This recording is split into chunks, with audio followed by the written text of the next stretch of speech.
Why is everyone from my dermatologist to Congresswoman Ocasio-Cortez telling me this? US sunscreens are far behind the rest of the world. America is supposed to be the most innovative country when it comes to pharmaceuticals, and technically, sunscreen is a drug in the US.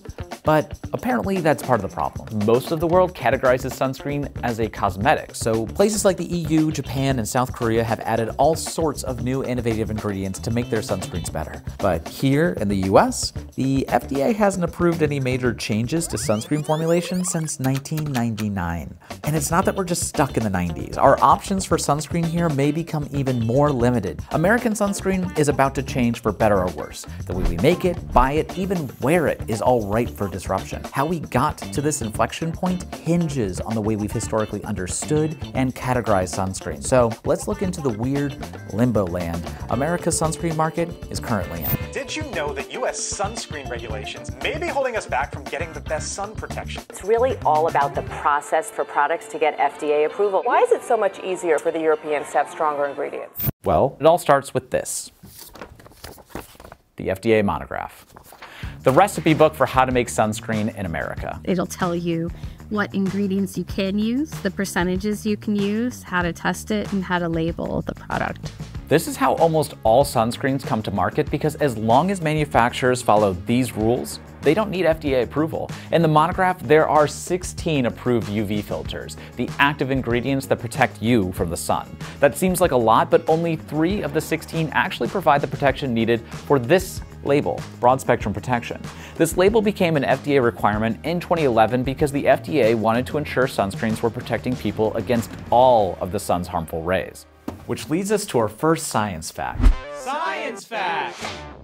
Understanding how sunscreen protects you against ultraviolet light is critical to understanding why American sunscreen is behind the rest of the world. Scientists categorize the spectrum of ultraviolet wavelengths into 3 parts: UVA, UVB, and UVC. Back in the day, a nice copper tone was all the rage. Brands even touted their ability to tan, don't burn. UVA rays are responsible for tanning, and today we know that's not all they're responsible for. These high-frequency waves penetrate deep into the epidermis, causing skin damage and even cancers. Which is why the FDA updated its requirements of manufacturers to protect against UVB and UVA rays, a la broad-spectrum protection. One ever so slight problem. Our requirements changed, but our technology remained the same.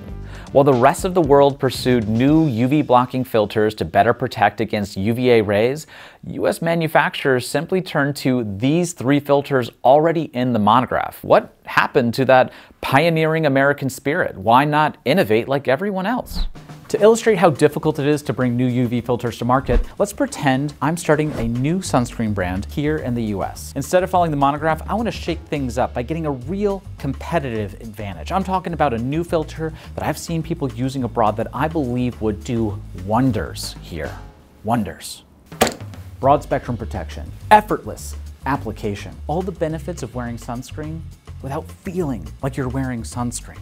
Even though this UV filter is approved in almost every other country, I need to invest in research to ensure that it's safe and effective up to FDA standards, which are some of the highest standards in the world. And I'm gonna need to do years of in-depth studies, testing, human clinical trials.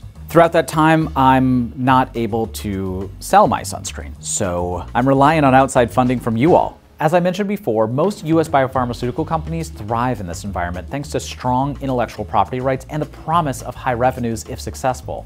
But sunscreen doesn't have those same benefits. If after years of very expensive research, I do get FDA approval, I only have 18 months of exclusivity. After that, it's added to the monograph. Any questions? With the lower regulatory hurdles, market incentives, and government support, it's no wonder that the EU, Japan, and South Korea have brought more new UV filters to market.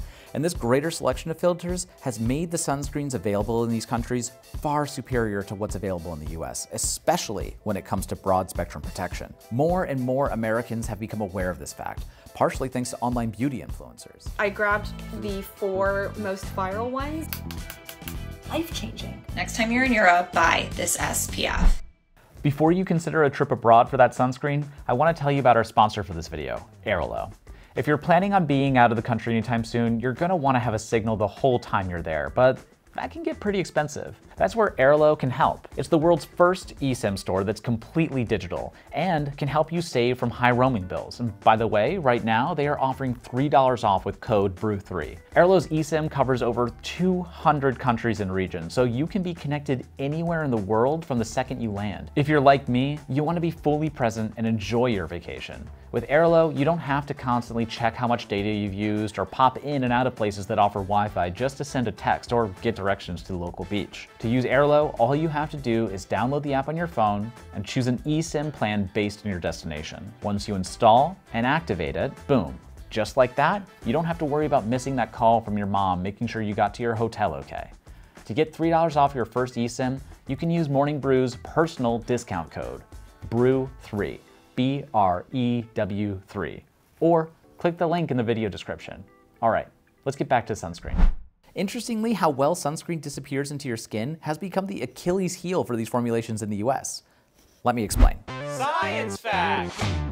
There are two general categories of UV filters. You might know them as chemical and mineral, but scientists prefer the terms organic and inorganic because scientifically, one's not less chemical or more natural than the other. That's more marketing than chemistry. The key scientific difference between these filters is how they're incorporated into sunscreen. Organic filters contain carbon, which makes them soluble. Inorganic filters, on the other hand, have no carbon. These differences in chemistry impact all kinds of things, but most importantly, how they're absorbed into the body. Because inorganic filters are made up of particles, they're not absorbed by the body in any significant way. But organic filters, well, they're soluble, and so they are absorbed. Then you have to ask, what does it do when it's there? And as people have been using more and more sunscreens, we said, well, geez, we should take a look at this. In 2019, the FDA shared this proposed order outlining its findings. Of the 16 active ingredients previously approved and part of the monograph, only 2 maintained the glossy stamp of approval. No organic filter has provided enough data to be approved for use in the US. In fact, the FDA proposed order showed 2 to be unsafe, and the rest? We just don't know.